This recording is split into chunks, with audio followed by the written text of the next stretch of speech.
Yes, I'd like to say I actually spent a fair bit of time with fishermen from Japan, because where I come from in Solomon Islands, that's where Maruha, which was I believe it's one of your largest companies here at some stage before. They had a fishing company there, which was a joint venture with the Solomon Islands government. And actually that's where I come from, where they had their company. So I grew up with some of these old fishermen from Okinawa. I think I acquired the taste for sashimi from those who in the village from Solomon Islands. It's not something that I acquired working in the tuna industry, because we had the tuna industry. We grew up with the tuna industry, with the Japanese, and so on. I've got very fond memories, because I think our tuna industry in Solomon Islands is very well rooted. Long history. We used to have until 2000 that association with Japan. So yeah, personally that's my association. I think traditionally and historically we must not forget the long association between the Pacific Islands and Japan that goes right back to the beginning of the last century. You know, Japan, we often forget now that Japan literally started the tuna industry in the Pacific. And we also forget that Japan was a colonizing power in the Pacific. And so that relationship is still very strong, I think, right across, especially Micronesia where I live. It's manifested in the names of people. It's also manifested also in families, families who still bear Japanese surnames. So that relationship, I think we shouldn't forget that we have a shared history, tradition. We tend to forget now, and we look at the Western countries like Australia and New Zealand and the others, but we forget that Japan was in our region and had a bigger influence in our region well before those, what we have in today's political climate.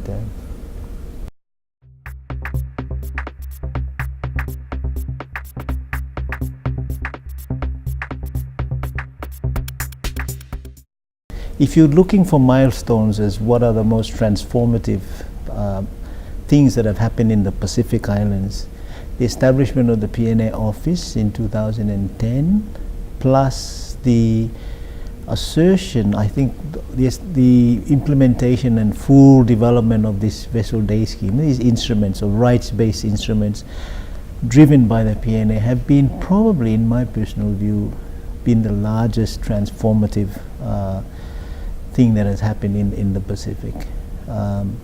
And largely in shaping the Pacific, I think what we need to appreciate is that much of this has come about also because there's been changes that we've seen in the international fisheries dynamics. You've got this Tuna Commission that provides the framework under which we are allowed to then develop limits. And then the PNA have taken advantage of those.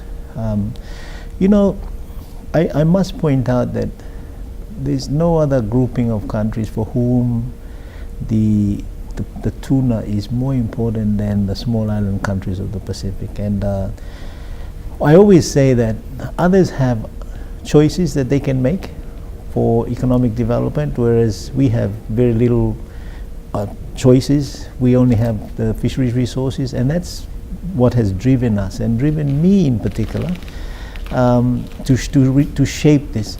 And I'll tell you what has also driven me very much is my growth with the tuna industry in Solomons. My association with the Japanese, and I've seen what the tuna industry can do for our small economies and villages. And I know that I used to personally go and sell fish myself. And that has had a big influence on me in shaping the way in which we want to ensure that we get a bigger and fairer share of the the benefits from these resources. And that's basically what has driven us. And if I can say, because I know this is an important, the people often wonder, capitalism was based on private property rights and the accumulation of those rights in terms of the limits that and the scarcity and the power that those rights create. And that's exactly what we're doing. We are simply establishing our private property rights over our resources and adding value to them in ways that improve the economic and social benefits of the countries. And I like to say that, you know, it's not rocket science. I often say that those are things that we just learn. We've learned those values from the Americans, and we're just trying to apply that to our tuna resources, and it's had a huge impact. It hasn't been easy. It hasn't been easy to get to where we are because there's just so many difficulties, and of course there are people who are opposed to what we're doing, naturally, because there's many different interests. And trying to get and work with these different governments is always a challenge. But I'm very proud of what we've done and what we've achieved.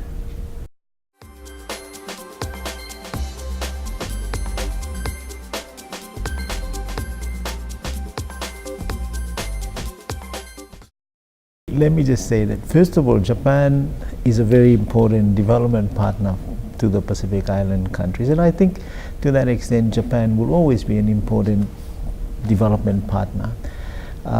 When many of our countries became independent in the early 70s, or even some of them before the 70s, they had already developed some ties with Japan. And so it doesn't come as a surprise that some of the very first agreements that these independent Pacific Island countries signed when they became independent was with Japan, largely because it was based around fisheries, and there was a very strong link at the time with Japanese fishing access and aid, and up until today. So Japan, if I may just qualify my statement by saying that Japan continues to be an important partner to the Pacific Island countries. It's just that in the last few years, as countries have developed and they have more choices now, their national interests are a bit more defined. You know, when in the 70s, it was, the world was divided up between the Soviet Union and the US. So you didn't sit on the fence. But I think with the breakdown of all those now, you see a lot more choices, and then you've got national interests that are more prominent now, and so you're seeing the emergence of China. You're also seeing the emergence of Russia. Even Cuba is becoming an important player in the health regime in the Pacific, and no one ever imagined that we would actually have diplomatic relations and actually be sending our students to Cuba, but it's happening. So the world is changing, and with that too, I think our reliance on Japan as a primary source of development provider has also reduced. And so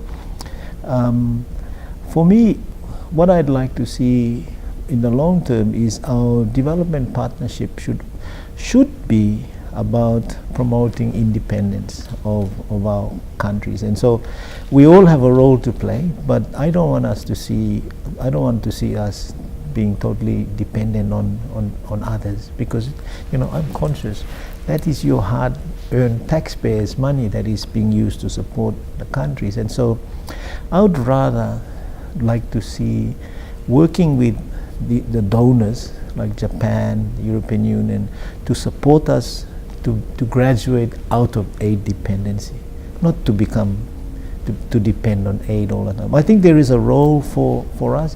There's a lot of things that we can learn from Japan, and we should learn from Japan. Japan has been able to demonstrate that it is a country that can develop from very limited natural resources. It's invested in its people. Research and development is a very important thing in Japan. Your technology is up there, largely because of the investments that you've made in research and science and technology. And it's your people that you have invested in. And I'd like to see those kind of values being shared with us, because ultimately we can only help ourselves. When you look at the Pacific, I know on a per capita basis we are probably the most aid-dependent region in the world, but we are a region that has a lot of potential too, and I think it's up to our leaders to work and design those kind of things that I'm saying now, like working with Japan and the others, so that we graduate out of aid dependency.